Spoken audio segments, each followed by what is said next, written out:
Pistachio chocolate chip oatmeal raisin cookies have a nutty milk chocolate brandy flavor with a soft and chewy texture. This recipe makes a generous 3 dozen 40-gram cookies and takes less than an hour to prepare. Start by roasting a batch of honey pistachio granola because it needs to be cool before it can be folded into the cookie dough. To make a ½ kilogram or a generous pound, toss 200 grams rolled oats with 150 grams chopped pistachios and 150 grams honey.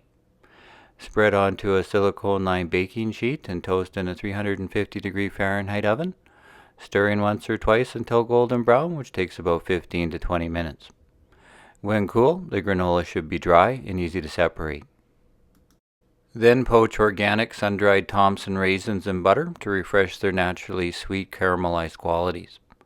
Start by grinding 50 grams of sugar with a dried vanilla bean and 6 cardamom pods, sifting out any lumps.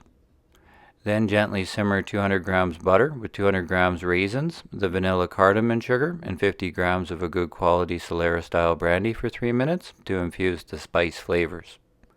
Cover with a lid to allow the raisins to plump up and soften in the sweet butter as they cool. Next, scale and mix the remaining ingredients separately.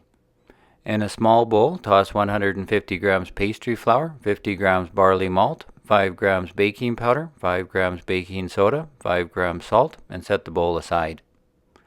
In a larger bowl, whisk 2 large eggs and mix in the additions of 150 grams brown sugar, 50 grams honey, the Solera brandy raisin butter, the honey pistachio granola, and the flour mixture until combined.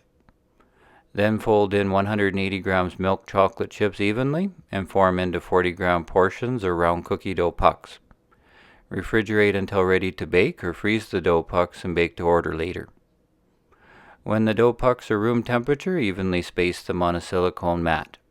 Lightly press them into an even disc shape and bake at 350 degrees Fahrenheit for 12 to 14 minutes. The cookies are done when they are nicely browned around the edges and crusted over in the center, but still soft.